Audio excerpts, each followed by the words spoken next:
నమస్కారం అండి. ఇంకో వీడియోతో మీ ముందుకొచ్చేసాము. మొదటి వీడియోకి మీరిచ్చిన రెస్పాన్స్ నిజంగా చాలా బూస్టింగ్ అనిపించింది. మీరిచ్చిన ప్రోత్సాహానికి ధన్యవాదాలు. అమ్మ కూడా సంతోషంగా ఉన్నారు. అండ్ ఈ వీడియోలని మీ దాకా తీసుకొచ్చే ఈ ప్రయాణంలో అందరికన్నా ఎక్కువ నేర్చుకుంటుంది అమ్మే.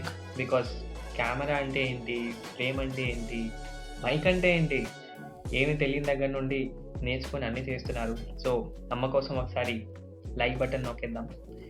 అండ్ ఇదంతా ఎందుకు చేస్తున్నామో కూడా నేను ఛానల్ ఇంట్రోలో చిన్న వీడియో పిన్ చేసి పెట్టాను. ఈ వీడియో అయ్యాక ఛానల్ని నొక్కితే మీకు లోగో కూడా చూసారో లేదో అది గమనించండి. ఇంకెందుకు ఆలస్యం, వంట ఏంటో చూసేద్దామా? హలో అండి, అందరికీ నమస్కారం. ఈరోజు నేను సులభంగా నేర్చుకునే కొబ్బరి అన్నాన్ని పరిచయం చేస్తున్నాను. దీనికి ముందుగా ఒక పెద్ద గ్లాసు బియ్యాన్ని తీసుకుని పొడి పొడిగా అన్నం చేసుకుని పక్కన పెట్టుకోవాలి.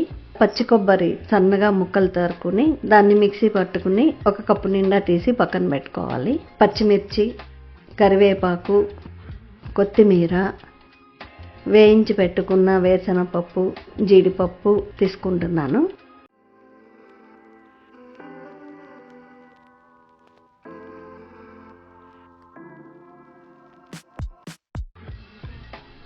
ముందుగా కడాయి పెట్టుకుని 2 స్పూన్లు నెయ్యి, 2 స్పూన్లు నూనె తీసుకుని బాగా వేడెక్కాక 2 స్పూన్లు పచ్చిశనగపప్పు, 2 స్పూన్లు మినపప్పు, పావు టీ స్పూను ఆవాలు తీసుకుని కొద్దిగా వేయించుకోవాలి.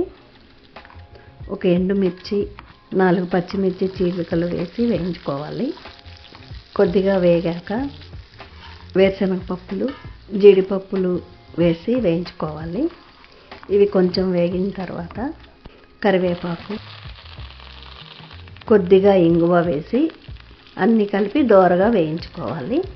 వేగిన తర్వాత మనం పక్కన తీసి పెట్టుకున్న అన్నంలోకి ఈ వేయించిన పదార్థాలన్నిటినీ వేసి సన్నగా తరిగి పెట్టుకున్న కొత్తిమీరను యాడ్ చేసి రుచికి తగినంత ఉప్పు, సగం దెబ్బ నిమ్మకాయ పిండుకోవాలి.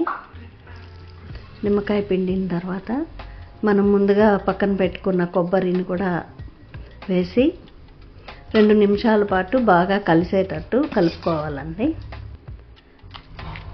అంతే అండి, ఎంతో సులభంగా చేసుకునే కొబ్బరి అన్నం రెడీ అయిపోయింది. ఈ వీడియో మీకు ఉపయోగపడితే నాకు చాలా సంతోషం. మీరు కూడా ట్రై చేసి ఎలా ఉందో నాకు తెలియచేయండి. ఆగండి, ఎక్కడికి వెళ్ళిపోతున్నారు? ఈ వీడియో మీకు నచ్చినట్టయితే, వీడియో నచ్చకపోయినా అమ్మ వాయిస్ నచ్చిందన్నారుగా, సో దానికోసమైనా షేర్ బటన్ నొక్కి మీకు తెలిసిన వాళ్ళతో షేర్ చేయండి. కోకోనట్ రైస్, కొబ్బరి అన్నం, ఇది నాకు తెలుసు కానీ నేను ఇలా చేయని వేరేలా చేస్తానే అంటారేమో. సో వాళ్ళు కొత్తది ఏదైనా నేర్చుకోవచ్చు. సో షేర్ చేసేద్దాం, like కొట్టేద్దాం. See you in the next one.